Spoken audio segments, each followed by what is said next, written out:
Hello my friends, আমি স্নেহা চলে এসেছি আবারও একটা নতুন ব্লগ নিয়ে।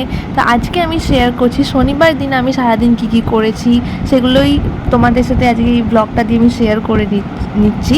তো আমি ফার্স্টেই স্নান করে রেডি সেডি হয়ে নিয়েছি, কারণ মা আজকে খুব ভালো ভালো রান্না করবে বলেছি লাঞ্চে। তো মাকে হেল্প করতে হবে, কারণ মা একা রাতে অত কিছু করতে পারবে না।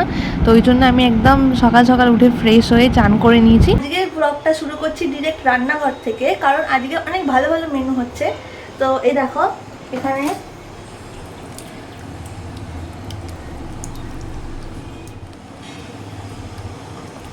চিকেনের কিছু একটা রেসিপি করছে মা, কিন্তু কি রেসিপি করছে আমাকে বলছে না। এখানে টক দই দিচ্ছে ম্যারিনেশনের জন্য, তাই তো? তাই তো, হ্যাঁ।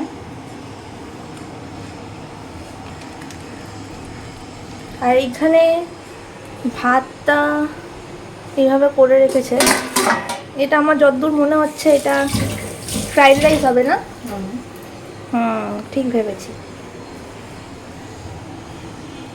এটা কি যাচ্ছে? রসুন বাটা।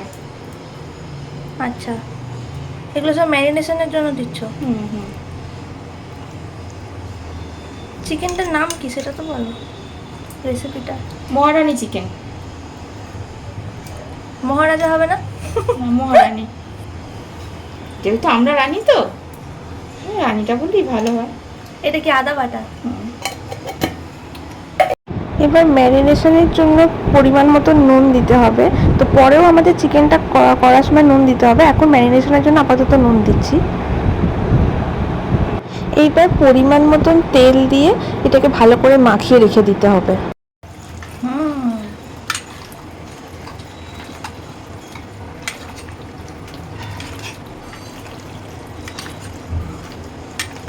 এটা কতক্ষণ রাখতে হবে? ঘন্টাখানেক রাখলে ভালো হয়, কিন্তু আমার হাতে একটু সময়টা কম আছে আজকে। 2 ঘন্টার মতো রাখলে খুব ভালো হয়, কিন্তু আমার হাতে গিয়ে সময়টা কম আছে বলে একটু তাড়াতাড়িই করতে হবে, বেশিক্ষণ রাখা। চিকেনটা ঢেকে রেখে এখন ফ্রাইড রাইসের জন্য গোটা গরম মশলা তেলে দিয়ে দিয়েছি। ফ্রাইড রাইসের জন্য নিয়ে নিয়েছি গাজর, ক্যাপসিকাম আর বিনস। আর ডিম দেবে? ফ্রাইড রাইসের জন্য ভেজিটেবলসগুলো ভাজতে দিয়ে মা এখানে ম্যারিনেটেড চিকেনটাতে অ্যাড করছে গোলমরিচ গুঁড়ো আর গোটা গরম মশলা পাউডার।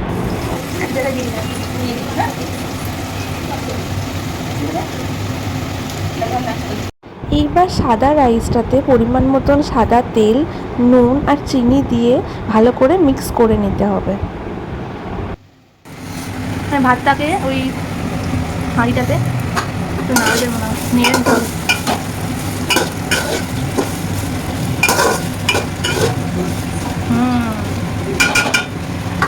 আমি আমি এখনো তো খাইনি, আমি কি করে হবে?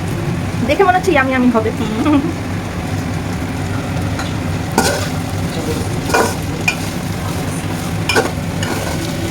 এই দেখো, ফ্রাইড রাইস কিন্তু আমাদের একদম কমপ্লিট। এবার বানিয়ে নেবো চিকেনটা। তেজপাতা, জায়ফল, জয়িত্রী, গোটা গরম মশলা সব অ্যাড করলাম। তো মা রাইসটা করে নিয়েছে, আমি ভাবলাম চিকেনটা আমি একটু হেল্প করে দিই মাকে, ওই জন্য আমি একটু এসেছি মাকে হেল্প করতে। এবার পেঁয়াজ দেবে তো? আমাকে একটু বলে বলে দাও বাবা, রান্না করতে আমার একটু ভয়ই লাগে, কারণ তেলে আমার খুব ভয়। আমাকে যেমন আমাদের তো শিখতে হবে। ওকে।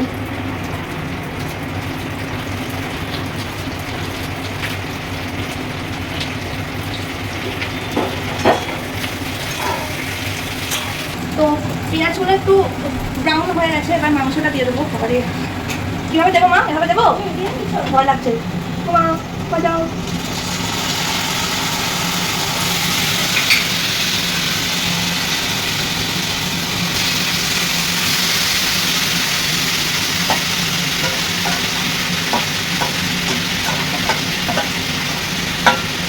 মিষ্টি আমি নিয়ে দেবো, মিষ্টি একটু নিয়ে দেবে।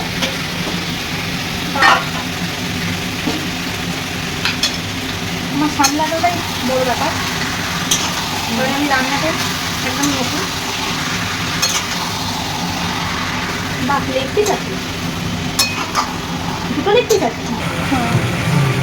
মাংসর তেলটা ছেড়ে দিয়েছে, এবারে আমরা একটু টমেটো দিয়ে দিই।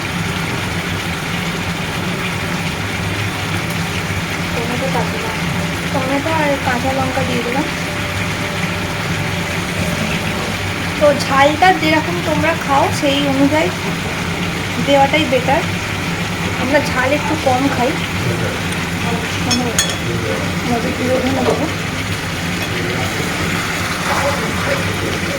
অ্যাড করলাম স্বাদ মতন চিনি। চিনি দিলে রান্নার টেস্টটা ভালো আসে।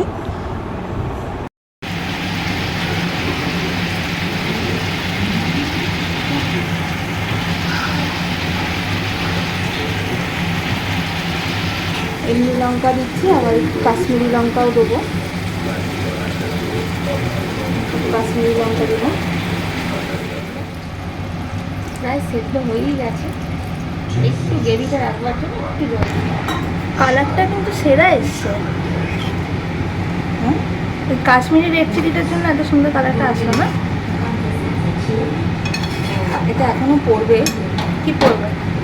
বাটার পড়বে তো নামানোর সময় দেবে।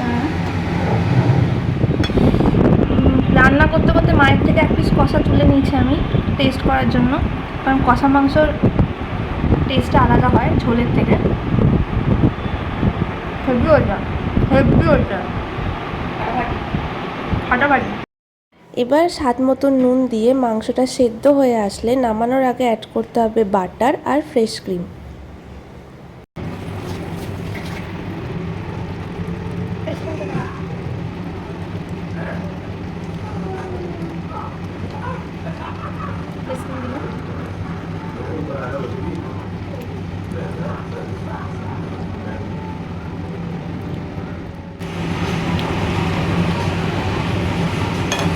এই হলো মহারানি চিকেন।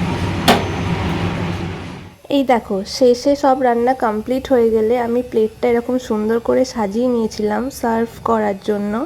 অ্যাড করলাম স্যালাড, এরপর অ্যাড করব আজকে শো স্টপার মহারানি চিকেন ফ্রাইড রাইসের সাথে। তোমরা এরকম ভিডিও আরও দেখতে হলে আমার চ্যানেলটা সাবস্ক্রাইব করে দিও, লাইক করে দিও, শেয়ার করে দিও বন্ধুদের সাথে। চলো আজকের মতন টাটা, দেখা হচ্ছে নেক্সট ব্লগে।